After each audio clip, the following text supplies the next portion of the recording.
Well, thank you, Rodolphe, for your presence here. For us, it's an honor to have with us Rodolphe el-Khoury.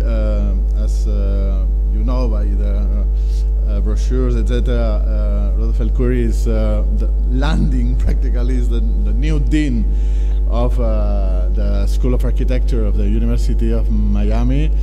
But he has been involved in the education and in the research for a long time. In fact, he has been in the research chair of the University of Toronto, and also head of architecture at California College of the Arts and associate professor at Harvard Graduate School of Design.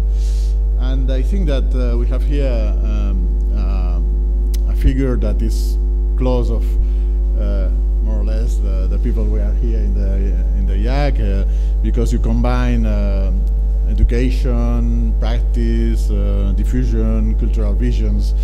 Rodolphe has been involved evidently in the education, but also you wrote a lot of books.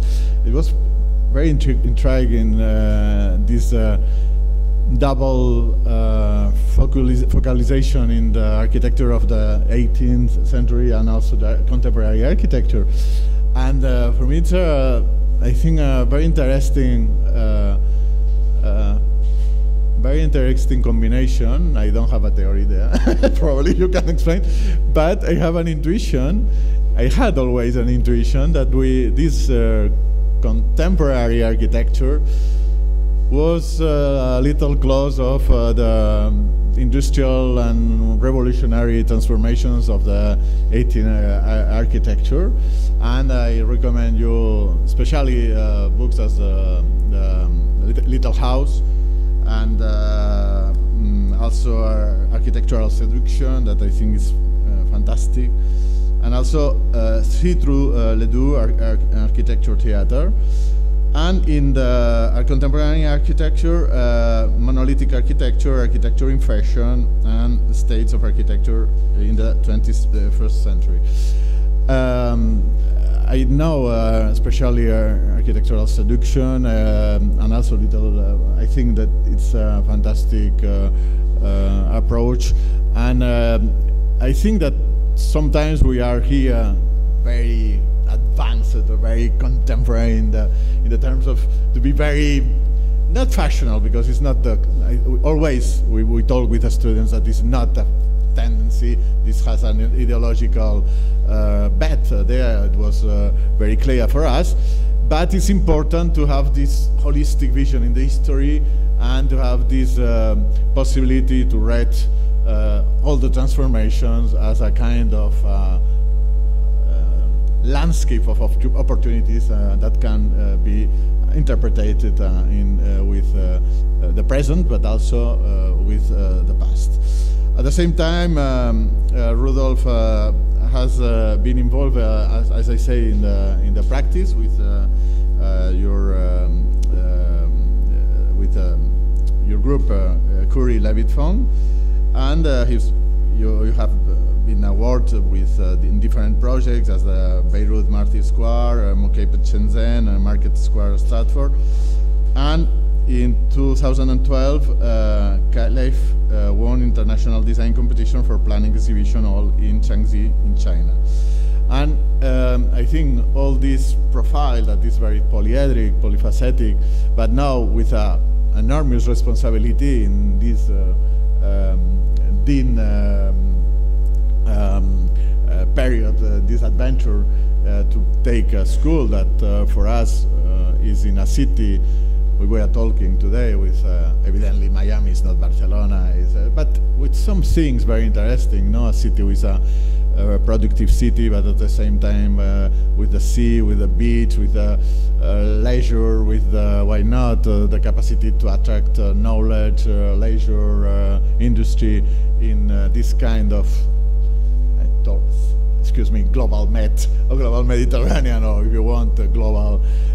It's very important, and we are very close. We are very close. Also, I recommend you to see the web of the school, because you are in the same line of explorations that we are trying to do here. And thank you for your presence here. I hope that we will have occasion to do a lot of things in common, and thank you, Rodolphe.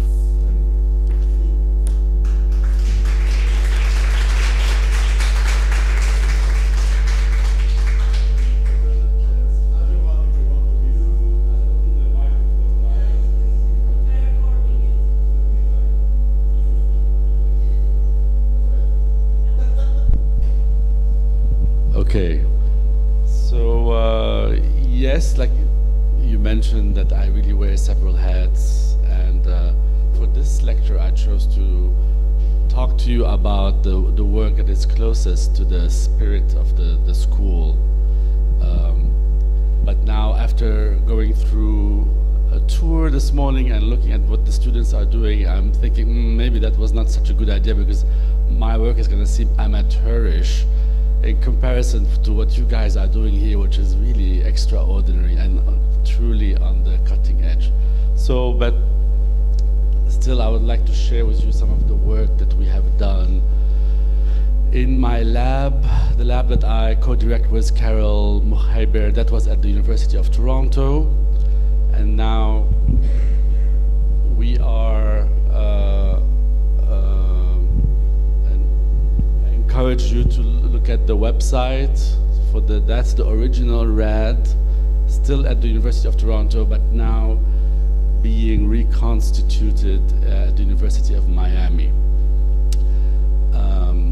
And really the lab is like a platform that welcomes actually students to use it as a framework in which they can develop their thesis project under our supervision, but also it functions as an R&D space for professional practices, also like mine, like Khoury Levit Fong has done several projects with consulting basically with the RAD and its resources.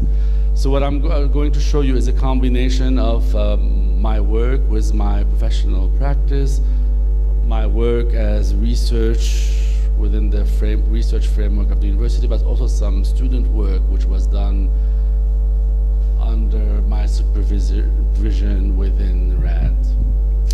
So, and the work in this lab really exists in what I call the third stage in the evolution of information technology as applied to architecture. This is my own idiosyncratic periodization, and I'm going to share it with you very briefly. The first phase has to do with CAD and the adoption of like AutoCAD and other software to streamline the production of construction documents. It caught on very quickly in the profession because of its obvious efficiencies. And that culminated in a period where a new language for architecture was really unleashed by the possibilities of the software, but also especially by modeling technology that was developed for animation, for the animation industry.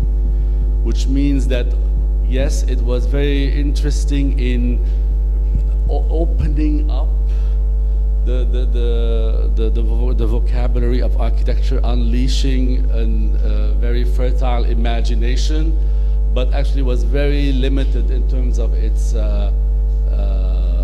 impact on the real world in terms of construction, real construction.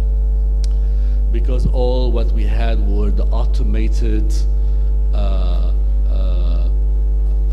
algorithms that actually triangulated everything in a very unsophisticated way, which resulted in, you know, things like this. So that was, although it was very important in basically heralding in a new architectural language, it had very limited consequences in terms of its place in the world. So, but that changed with the second stage, which this school, of course, was very much instrumental in pushing forward, and has to do with the rationalization of the new formal language in terms of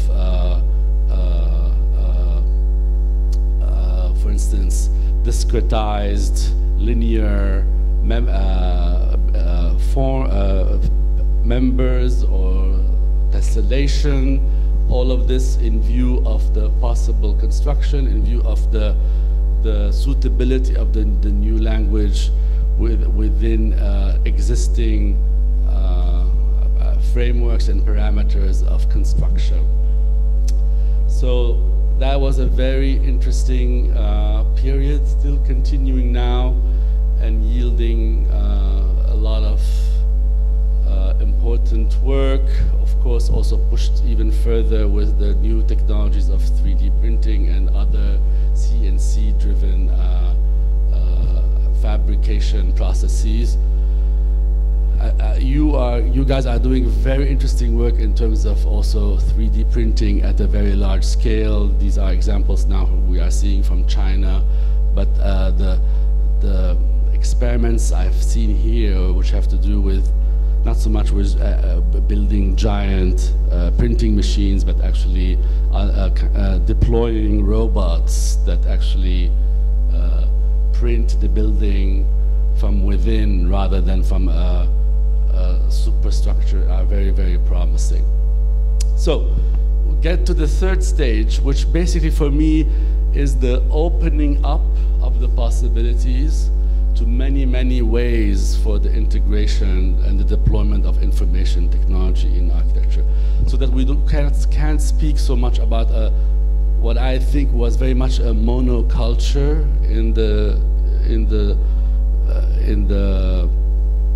application of the information technology, in the way the digital paradigm was realized in architecture. But now there are many, many different things going on, and possibilities which do no longer fit to one trajectory. Well, the trajectory that I am interested in with my lab is the possibility of thinking of the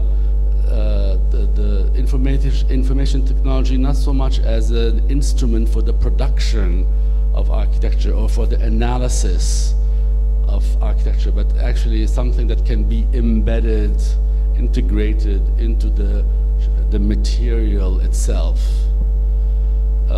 So this is consistent with the Internet of Things, UbiComp, and other definitions of this integration of the computational capacity within matter itself, within the object.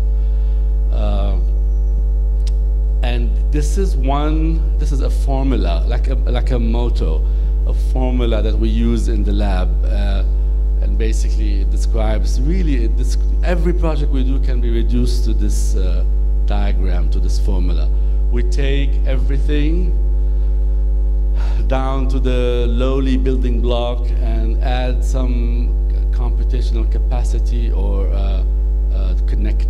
wireless connectivity to it, and then we see what happens.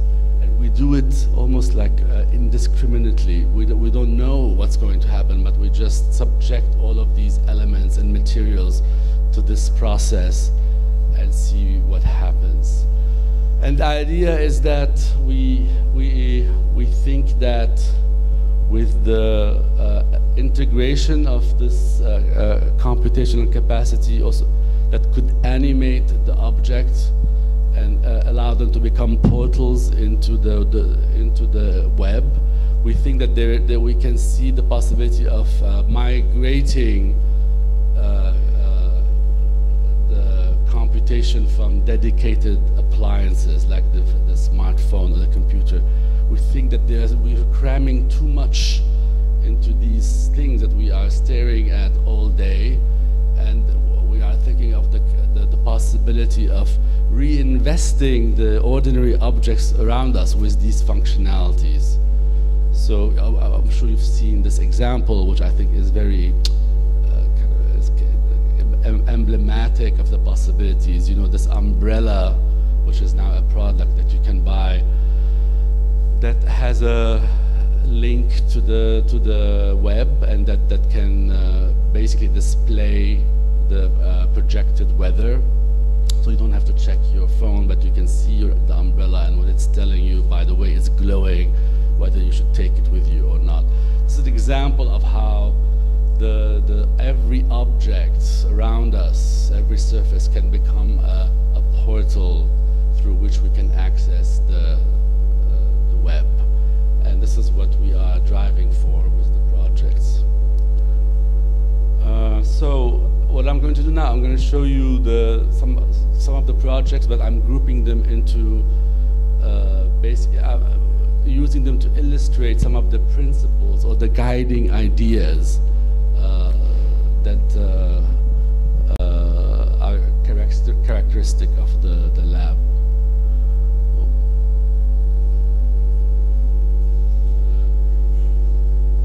I think it's stuck.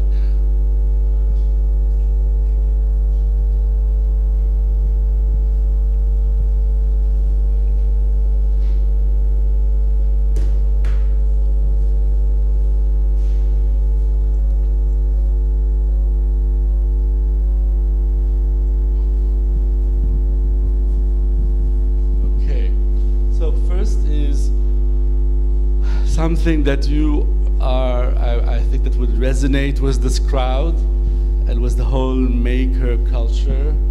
We like to invest in the kind of the tactile materiality of objects. We like to build things. We like to test them, to prototype them. We are very wary of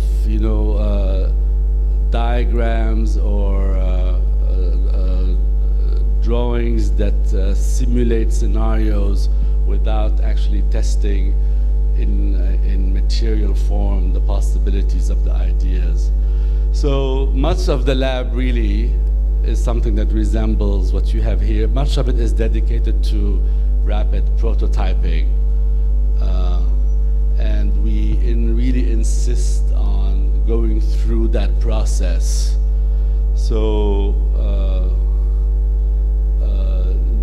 basically no idea is legitimate without that test of buildability and as evidence with working prototypes.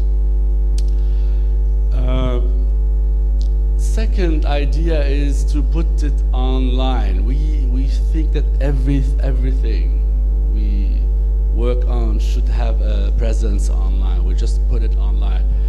Sometimes we don't even know why. It just uploads information. We don't know what it would be used for, but the idea that it should be present online, that it should be engaging within this web of connectivity. So that's the other emblematic diagram. Every object, every material was an IP address as a goal for the work at the lab. So many of the projects like this concrete paver, which has addressable LEDs, which can be aggregated to form large surfaces for public spaces, have to do with providing infrastructure for what we call touchdown spaces. Instances in material form in public spaces where there is basically a manifestation of an online activity. There's so much going on the web. There's a lot of activity, but it's not manifested in a very tangible way, especially in our public spaces, which we think could be animated by this intense activity online. So many of the things we do are just hardware. We don't even worry about how they would be programmed. We just develop the hardware that enable objects like just dumb concrete pavers to be animated by a participatory public. And basically the issues here are durability, modularity, how to power them, how do they, in this case, an interesting problem which we are working on now with another version of this, which is the glass block, is how you can aggregate these into larger surfaces, and then automatically they are smart enough to reconstitute the field, and it's an adequate resolution taking into consideration the number of units and their location within the field. And that's related with what I was just said, is this idea that okay, I showed you this diagram, which is the test of every project. You know, take an object and add some connectivity or computational power to it. Another one is another test is we like to imagine the possibility of seeing these artifacts on the shelves of Home Depot. What's the Spanish Home Depot?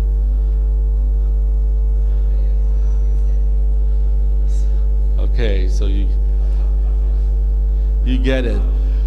So this is not like very high-end stuff that happens only in museum installations or very rarefied environments, but this is something that one should be able to see in a mass-produced scenario. And I think this is the only way that this work can have any traction in the real world. This is how it could have a certain consequence only when it is on the shelves of Home Depot.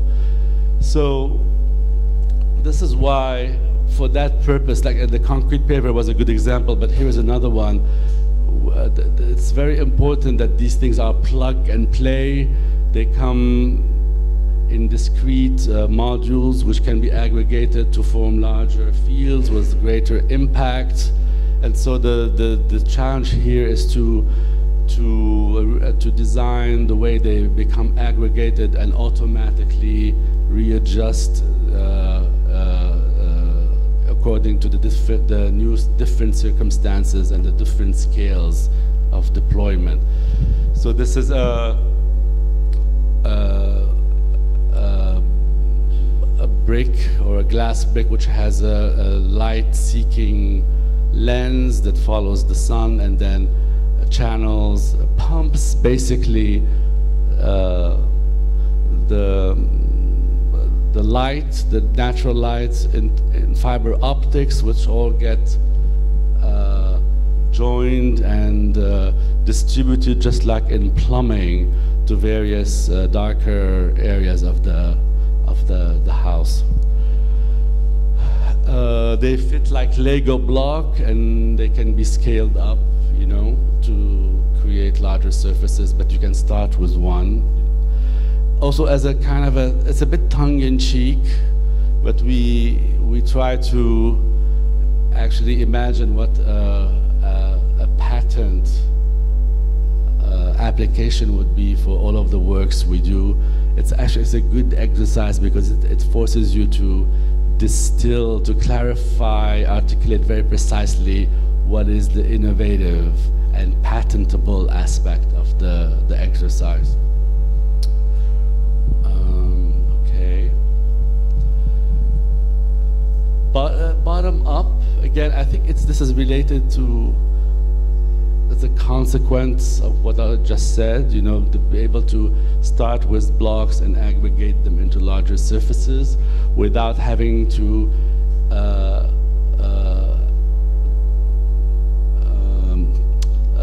arrange them with some kind of top-down command.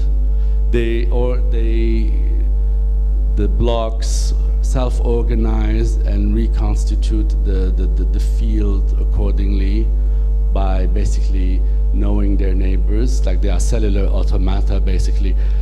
This is an example done by a student. This was his thesis project under my supervision, where he was doing a truss with variable geometry. What is interesting here, and is different from other examples we know in that genre, is that there is no central command. There is no computer analyzing the situation and sending commands to the various members to adjust to the eccentric weights. What's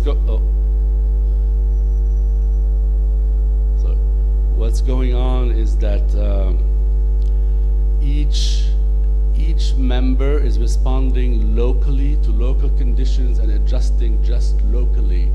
And the shape of the truss, the overall behavioral is just emerges basically from the collection of all the local adjustments. This is another example in this genre. This is basically, think of this as a swarm of wall partitions which are self-guided and autonomous, and also they behave in a swarm fashion, reacting to their neighbors and to the stimuli that are local in order to adjust and to create different configurations, to negotiate different uses or scenarios in the occupation of the room. Again, there's no central command here. There is a self-organizing capacity which emerges from the interaction of all the parts reacting to local conditions.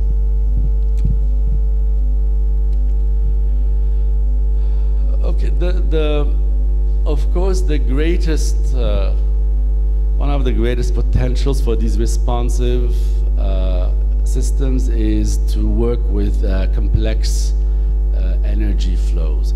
When you think of it, actually, probably the most important and the most enduring example we have is the thermostat, which is exactly that. That was one of the most successful device which regulated energy and that is responsive and uses feedback loops. So this is an example of bricks that are, again, autonomously, each equipped with a sensor and a capacity to react to the stimuli, autonomously reacting to the sunlight. And you can imagine here the emergent patterns which would result from the autonomous local reaction of the bricks. So like, you know, we can imagine the shadows of trees cast on the wall emerging as a kind of an echo in the pattern of the brick, or passing clouds creating a dynamic pattern. Okay, so you were actually speculating about what's the connection between my interest in the 18th century, because I have been a scholar of the 18th century for a long time. I think it has to do with, I've always been interested in the history of the senses and sensation. That was always the focus of my work on the 18th century. And that led to a lot of experiments with the technology of sensation. So, like, going back decades, I've always worked with installations that actually attempt to control in precise ways a certain phenomena, which led to embedded technology and the kind of work that I'm doing now. I think that was the link. And there's a whole series of projects which I have done which are dealing with smell. I think smell is by the way, one of my favorite publications. I always say my book, but that's actually not mine. I'm a bit deluded. I think it's mine, but it's actually my translation of a French book which was completely forgotten. It's called Histoire de la Merde. It's translated History of Shit, which looks at basically the history of changing attitudes about smell, but also more precisely the technologies of waste management by Dominique Laporte. I completely intellectually assimilated this book. So I've worked a lot on smell. I'm showing you one of those, one of my projects, which is a bit completely crazy, which was an attempt to digitize smell by creating electronically controlled, as you can think of it as a smell organ, a matrix which has 64 pixels, with the idea of being able to constitute an infinite variety of complex scent accord by combining these pixels, smell pixels, which are the most common ingredients used in the perfume industry. Surprisingly, there's an infinite variety of possibilities in perfumery, but actually the smell designers, they tend to use a limited number of molecules to constitute that great variety. And they have developed a very sophisticated taxonomy to organize these four smell, this kind of the smell field, and they group them into four general categories. We won't get into that. But the device basically combines a haptic interface, which allows you to kind of almost in a very tactile way compose the scent accord by grabbing the tube and lifting them up. So if you lift them up a lot, then you are releasing a high note, which is something that is very strong but lasts very little, but it's very, it has a kind of a immediate impact. The middle is for the middle notes, which are the body, like the main body of the smell, and the ground, the low notes are the base, the foundation on which the smell is based.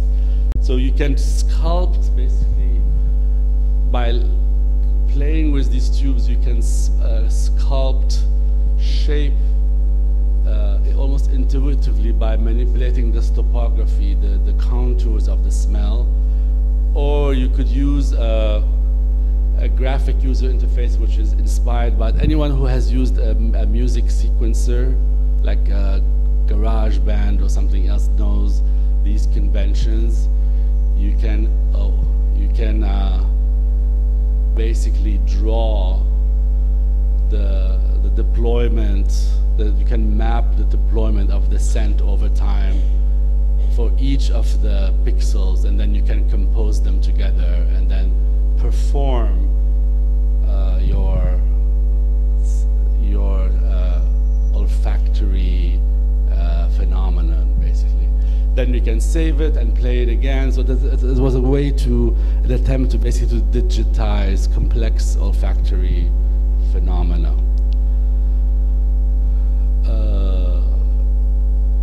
Then from this, which was really more like a rhetorical art project, which was actually displayed in a gallery, it never really worked very well because these things tend to get like very messy, and like it's very hard to control those complex smell compositions. But it generated, like, imagine now those poles distributed over a larger terrain at an architectural scale, and to become basically a machine that produces or overlays a scentscape, an olfactory picture over a landscape that we designed.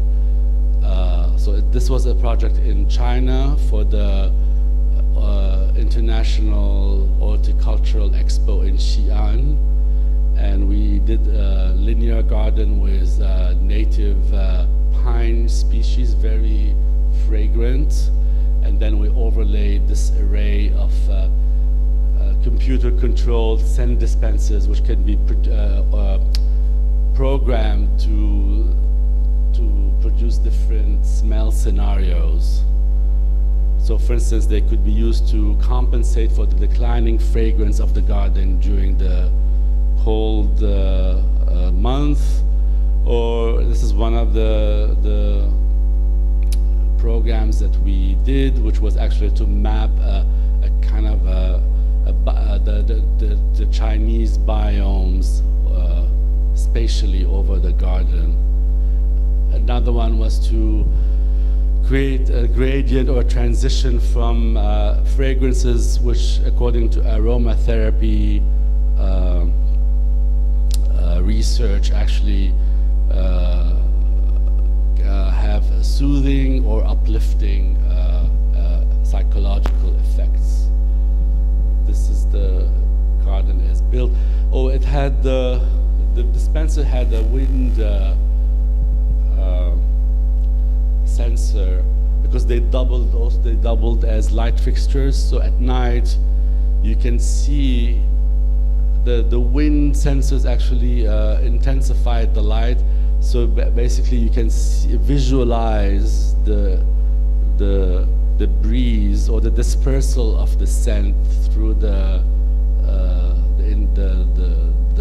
gradient, responsive gradient of light. Oh, there was a pavilion where you could actually purchase as a souvenir all the scents that were designed for the expo.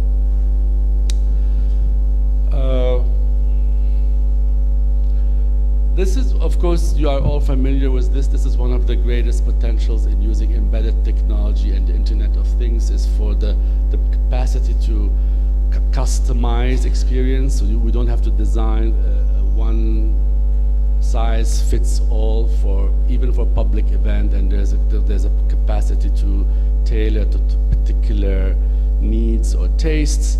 But the way it has been used usually is for the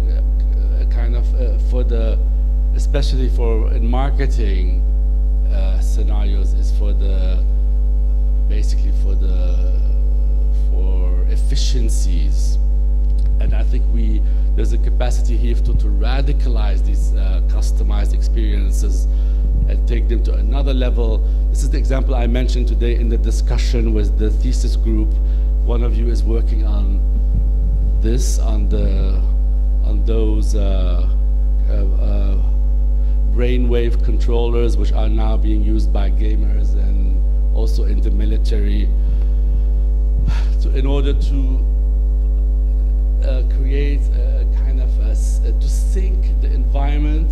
Here was LED equipped tiles that can change color and program to react in certain ways and provide feedback to moods rather than to explicit commands.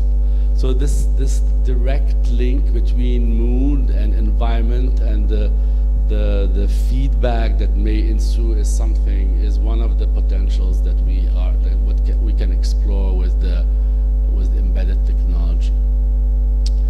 Okay, so here I'm going to dwell a bit longer on this point, because I think it is very much everything I've showed you so far is probably very familiar and is consistent with the research and there was the culture of this technology that we can see around the world. But perhaps this particular research line is much more fundamental or defining of the work of the RAD lab. And it has to do with the way the technology is embedded and the way it is designed or integrated within the material. We think that it's not a question of just, as the diagram is suggesting, it's not a question of just parachuting, gluing microcontrollers on objects, but we think that to a certain extent the objects themselves have to be reinvented to assume this computational capacity. So I'm going to show you now in greater detail the one example that from the lab. Actually, this is the one that you saw on the poster, which is in this case taking a blanket and adding the technology to it to produce this I am blanking. Basically what it does is very simple. It's a self-modeling blanket that has a wireless connectivity and then can track in real time its status and in position in space to basically in relation to a digital model, a virtual model. So that's simple and clear enough. And much like everything we do, sometimes we have no idea where it's going. So we just said, oh, we want to do this. We want to have this blanket which is equipped with this very fundamental capacity to self-represent, basically. We think this is like the degree zero of, I don't want to use sentience because it implies some kind of level of consciousness, but yes, the degree zero of self-representation. So we did it and we published it, and then of course we immediately got people interested in it for certain uses that we had never anticipated. So we got a lot of attention from the medical school at the University of Toronto because they thought that they could use this to monitor sleep disorders. And now we are developing the second version of this, which is in collaboration with the medical school to do precisely that, and this is going to become a commercial product, actually. But in the process, you know, the blankie number 2 is in the process of its development towards that product, and as you know, there's a huge gap between prototype and product. It has, of course, gained in precision, but it has lost, I think, what is most important, and it is that pattern, and I want to explain it a bit more.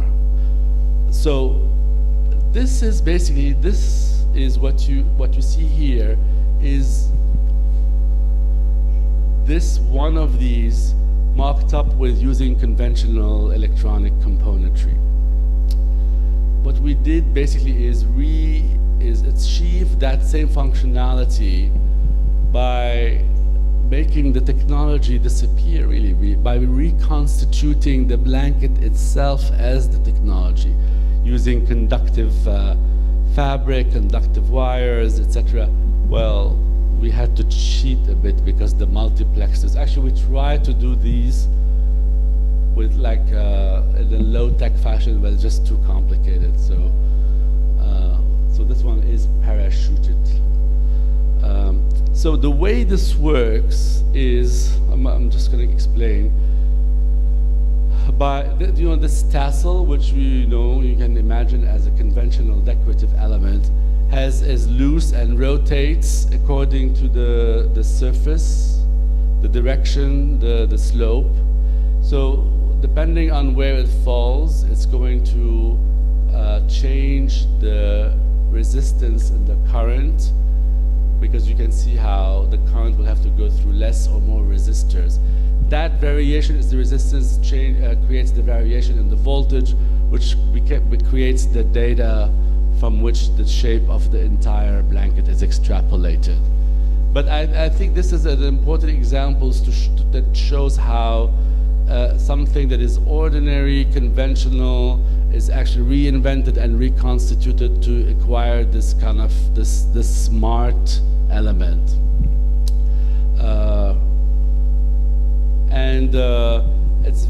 I think it is very important as we proceed with our mission to place this kind of intelligence in every object. This is important because it's a design project. We are not engineers, we are not doing any science, we are not inventing anything. We are just basically designing reinventing objects through design to acquire this computational capacity. By the way, I should mention that the blanket is in the way it actually measures sleep, of course, is not as precise as a visit to the sleep clinic where you get very precise measurements, but because this is done passively. You use the blanket every night. You are not even aware of it. It gathers information over a long period of time. You get a huge data set. And as we know with big data, the size, the quantity is more important than the quality. So if the idea and the theory here is that objects like this, which can do the analysis and gather the information more roughly, but passively, perhaps become more useful than very pointed and sometimes invasive instruments. Okay, this is something that is actually very, I know, going through the studios today, that this is something that many of you are invested in, is this, this kind of animate, organic quality that can be achieved by these technologies. The responsiveness, the way they constitute communities of objects because they communicate with each other, the way they take on, you know, dedicated appliances and actually with one function and reconstitute them into communities, ecologies that fulfill the functions in more responsive ways. All of these point to biological, ecological models which those systems can emulate actually in very interesting ways. So we think of that similarity, that resemblance, that emulation, not only in functional terms, but also in almost in aesthetic terms. So, for instance, we are interested basically in the animate, organic, lifelike experience or quality that can be achieved by the design of these responsive artifacts. This is a curtain which has a muscle wire embedded in woven into the crochet, you know, pattern, which was designed actually specifically to enable. Was actually, these are very rough, but actually mathematically correct rotational paraboloids crocheted into these patterns, which then contract and expand to let more light or less light through. But what's important here is that there are no moving parts, but there is we always think of the capacity for materials to deform in this animate and to convey this animate quality. Now, whereas the curtain was more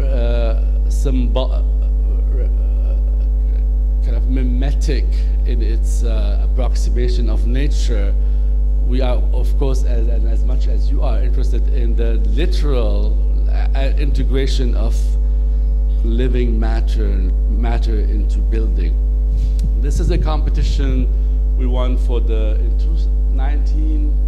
2007 for the Museum of Modern Art in Shenzhen. We didn't get the commission because I think finally the client was freaked out by a feature of the building, which was this algae bioreactor integrated into the envelope of the building. And the Co-op Himmelblau actually is now building this. This is 2007, and to my knowledge, this was really one of, if not one, if it is the first experiments with the integration of algae into buildings, if not one of the first. And we have since continued with this project, thinking of how the algae could not only produce a biofuel to offset the energy costs, but actually could be plugged into the HVAC system and synced by means of microcontrollers to assist in the scrubbing of the air, the recycling of gray water, the oxygenation and detoxification, etc. So we did a whole series of projects which integrate living building material into buildings. I'm going to show you one of my favorites, and one that I'm currently really obsessed with is the idea of using the ceiling as a kind of an inverted landscape for such experiments. I really think that the ceiling is the most underused real estate we have. You know, we know what to do with the floors, the walls, we put pictures, etc., windows. The ceiling is really an interesting territory for the interior landscapes. Well, we did several experiments, more or less successful. We discovered in the process that actually there's a lot of this research was done by NASA, and we tapped into that. We discovered that not only some plants have very effective detoxifying capacity because of the bacteria living in the roots, but also that some of them thrive and prefer to grow upside down. Tomatoes, for instance, do very well upside down. So we are currently developing this drop moss, which is basically moss really designed for the standard drop ceiling acoustical tile. This is ubiquitous in North America. I don't know if it's true in Europe also, but these are, you see them everywhere, but they always have the same dimensions. It's standard. So this is developed for these ceilings, and you can imagine that you can have one or you can have more. You can deploy them in different capacities. Just like I explained earlier, we're always interested in the possibility of aggregating discrete parts into larger. So the drop moss consists of a shell that it's like an infrastructure with the expensive parts, the sensors, the wireless communication, and a cartridge was the moss that you can imagine this. You can get them in rolls at Home Depot, and you can then you can change them periodically, because sometimes these, when we worked a lot with them, sometimes they thrive and they're fine, but like inexplicably they can collapse overnight, so they have to be replaced. So yes, we had a lot of this moss lying around in the lab, and we started to notice that smell after when we watered them. This smell, that you all know, is the smell of the, you know, after the rain, especially after a drought spell, you get that very distinctive smell. We found out that actually it is due to a molecule called geosmin, which now is associated, which is now believed to have a very mild antidepressant quality. This feedback. Yes, antidepressant, maybe because it taps into some primordial instinct which associates rain with the forthcoming food. So we got interested in this geosmin, and then we equipped one of the tiles with the geosmin dispenser, and the tile is linked to the weather forecast basically, so it can give you the weather report, link the interior to the exterior by means of that smell. So this one comes before, but it tells you that it's going to rain, and basically it gives you this it delivers this little pleasure indoors. The smell, we got very interested in this molecule, and I show you this as a parenthesis. We produced this perfume, which we market online, which was part of a traveling olfactory exhibition in North America. So, but most importantly, and this is where I would like to conclude, the tile is always uploading data. It situates itself it reports on its on certain environmental ambient environmental conditions, but also on the humidity in the soil, etc. It is producing a data set which is available online to everybody. We have no idea how it will be used, but it's there, and it's very much emblematic of the spirit of the work we do and how we insist on placing everything online and hope that actually someone out there will find a use for the information generated by the data. I will end here and maybe have some questions to continue discussing this. Thank you.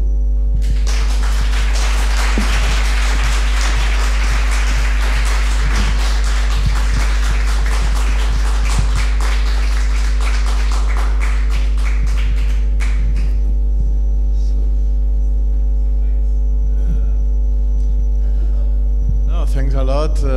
It was impressive. It was. Thank you very. It was absolutely impressive and very interesting. And just to continue our presentation, it's an incredible capacity to link also sensorizations and sensuality in your research. And now I have more the link with this word of the 18th, yes. But all your research is full of this, and it's absolutely not only an obsession, but it's absolutely necessary today to don't be only in a hard technology, but in other thing more linked with some. Right. I think because of the more precise ways in which the technology enables to the orchestration of complex and ephemeral phenomena, I think there's a great opportunity there, yes. Especially with smell. I really think this is the new frontier in design, that we don't think of smell as something that is an area of design, like we control colors and textures, etc., but we never think of designing smell for artifacts and spaces. I mean, some people do, but usually we think of them as specialized fields. But I think there's here an invitation for all of you to start to think of smell as a design project, because actually the technology, not only for the precise design of smell, but also most importantly for the delivery and orchestration of smell experience that is now enabled by embedded technology. So, for example, I give you an example which I love this project. I saw someone present this in a conference. An Italian designer is actually working on silverware and flatware like plates, etc., which have embedded fragrances. So for instance, for pasta, they use the fragrance of tomato leaves in the forks and plates, which is actually, apparently it works beautifully with tomato, but actually is toxic. You never use the leaves of tomatoes in cuisine, but actually they smell great and they complement the tomato sauce. So if you're eating with a spoon or fork that has that smell to complement the tomato sauce, but you don't have to eat it, it actually creates a new culinary experience. This is a whole new territory that can be explored by designers. Yes. Thank you, Rodolphe, for your presentation. I think that many of the ideas that you are presenting today are ideas that we are working as well here at the Institute, and I'm pretty sure you've seen today in your tour. My question is more related, especially on when you were talking about getting free from applying the technology into existing objects, or let's say applying technology to the objects that we used to design until now, no? Because the majority of the interaction project that we are seeing around us the last years that interactive design has been on the stream is mainly trying to apply the Internet of the Things, you know, like all these kind of Arduinos and cables and little servo motors and sensors and actuators into objects that we used to design the same way, no? Just plugging them a system that they giving the possibility in a way to transform, no? To change color or to move up and down or to open and close, etc. And my question is related on what is the next step in terms of how we apply the information and communication technologies in our design. I mean, it rather seems that it is a kind of a mind shift on how we will design, or a mind shift not as designers but also as users, how we use the space, more like a cultural mind shift on what kind of habitats we need to have in a kind of a more responsive way, no? Every time more and more we are seeing our built environment as a partner of us, you know, we expect much more than we were expecting in the 20th century or what Le Corbusier was expecting from the machine for living. And my question is, which is the technology and which is the design process, the new design process that we need to start to incorporate into our thinking and applications? And whether it is related with the technologies of interaction in terms of input and output communication protocols, or whether it is something that should be embedded in the same design as, for example, the carpet that you saw, or as, for example, novelties from material sciences and aeroscape engineering that present, you know, all these kind of reactive materials that they do have this kind of dynamic properties, but really inherited in their characteristics and the same properties of the materiality itself.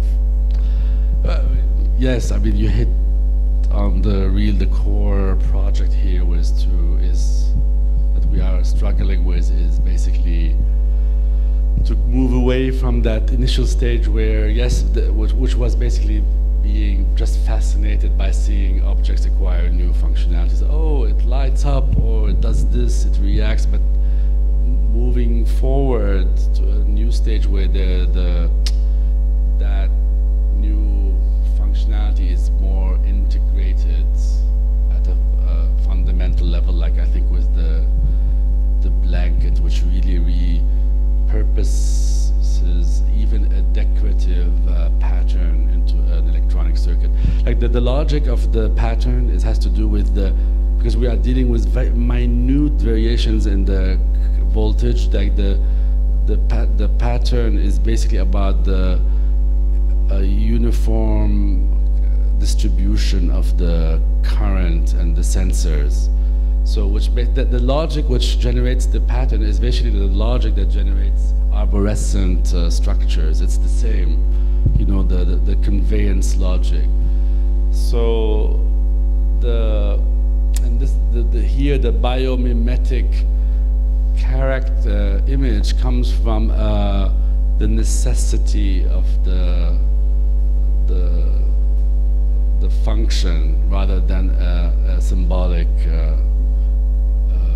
purpose, right? It's not like we wanted to have a flower. No, actually the flower emerges from the logic of the current. So I think and I think you are, the projects I saw today are doing this in the sense that they are trying to find a connection between the formal language and the new functionalities assigned to the objects that they are working on. So it's not just like something that is added and that is indifferent to the nature of the object itself. It's very difficult. I saw several interesting projects which were struggling with this, and I think it's a great project. I mean, as a research project, I think it's fascinating.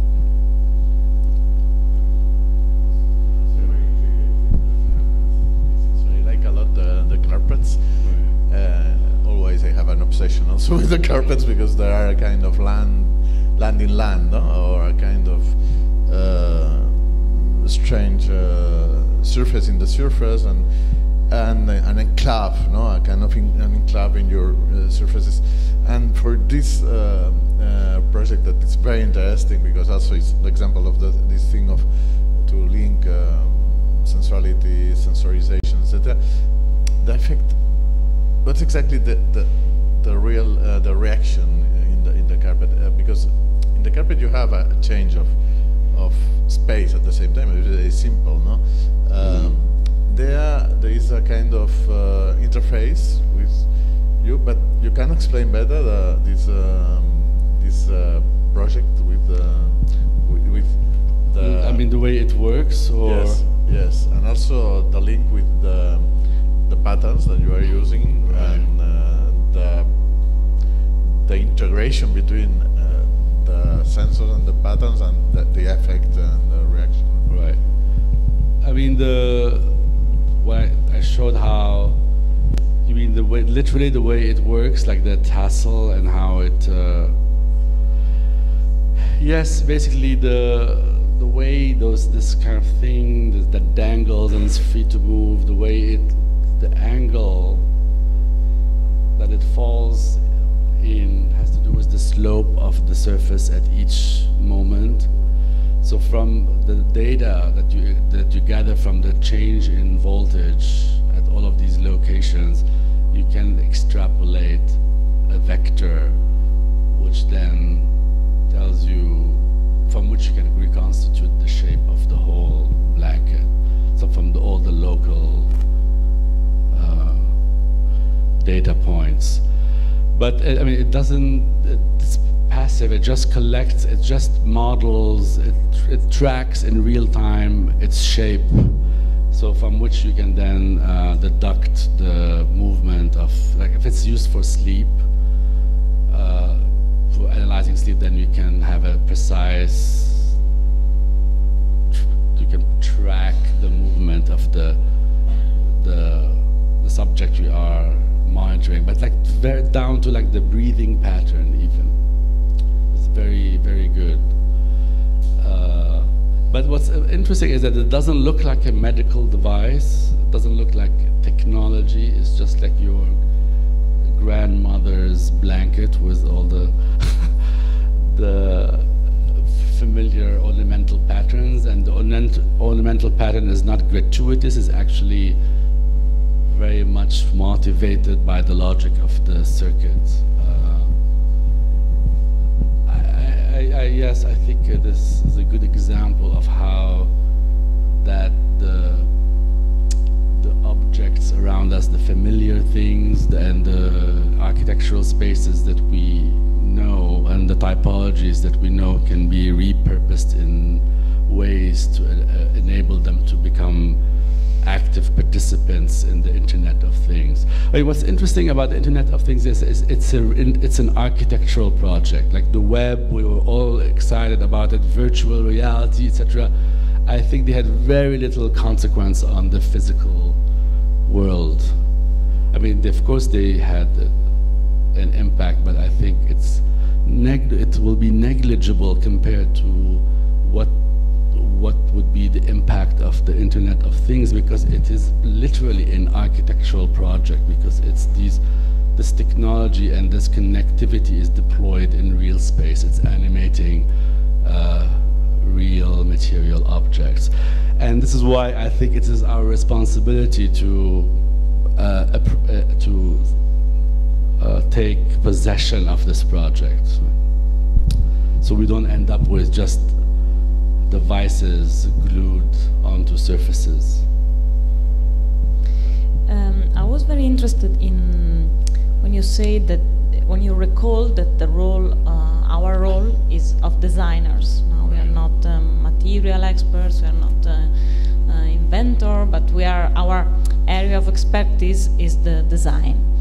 But in some project you show, and some project that we are developing, it's the border between the design and the technology is very blurry, because just taking again the case of the blanket, is it a matter of design or is it a matter of technology? Because the design is kind of filling the gap of the technology. So it's not really two separate things.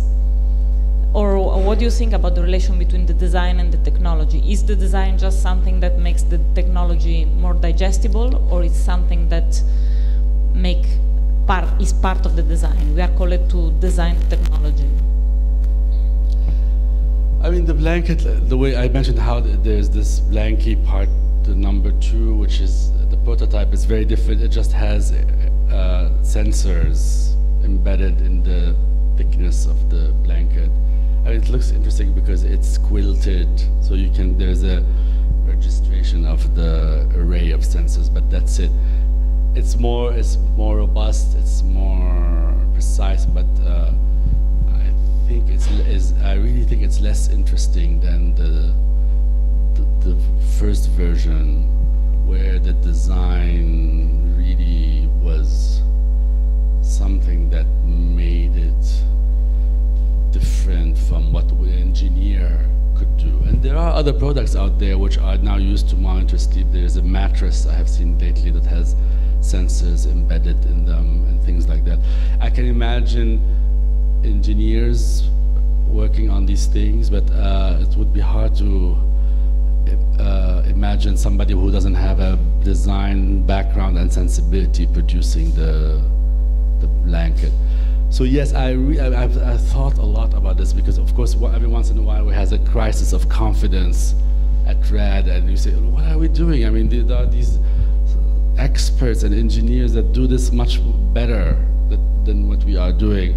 Like today, in one of the interesting thesis conversation, a student was very bravely trying to do experiments in neuroscience.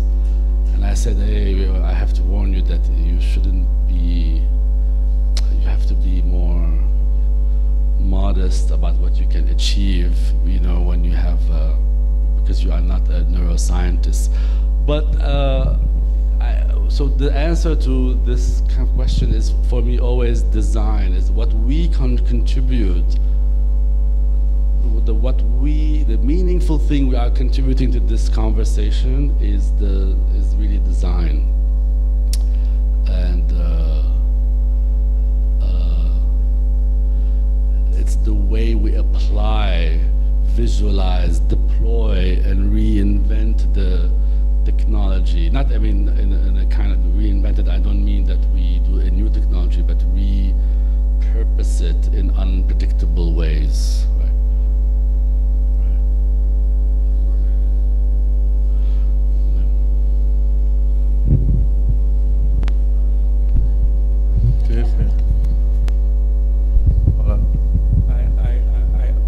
What I love about what you say is not so much the design part that interests me. For example, Corbusier said when he used a lot of glass that it was a self-cleaning surface. He was very happy, and he made windows that couldn't open and couldn't be cleaned, but that yet he made fantastic things with glass. What I like about what you do interesting is that it makes visible a whole world that otherwise, or it makes palpable, or it makes physical, or it makes smellable, or it makes shapeable our environment without too much interaction on our part. So the question is that how does then that new person, or that new man, or whatever, the new Vitruvian technology guy, how do we function? I mean, how does it change? In fact, what I'm interested in, how does it change in habitation? How does it change cities? How does it change street? How does it change what we know, we take for granted? Because you make a lot of information available, and that's what I love. I mean, it tells us a lot of stuff without having to be political. All the information you have about sleeping is not political. The information about smell, the information, and I think the apolitical aspect of this information is particularly, to me, fascinating. And I don't know the answer. I have no idea how. That maybe Sylvia is suggesting that, are you suggesting that maybe I am short-changing, I'm perhaps limiting placing limits on our capacity to engage with this technology by only focusing focusing on design. But by design, what I don't mean is just like making things pretty, of course. Design, as you know, now everybody is appropriating design as a paradigm. Like the business school at the University of Toronto has laid claim to even the term design, right? Like this is their property now. You know, engineers, you know, the whole design thinking at Stanford, etc. So design is emerging as something that is all encompassing, powerful, collaborative, participatory. So yes, I mean, I'm thinking of design in those terms, in the sense that how design synthetically applies technologies in novel ways without necessarily being too much invested in the science, basically. Well, I think we should make it pretty. That I agree. Ultimately, one way or the other. I don't know the degree of prettiness it has, because otherwise, you know, why do we worry so much about stuff? But I think we should make it pretty. I mean, I think you're blanking it out, but the shape would not have said like. Right. No, I agree, of course. Yes.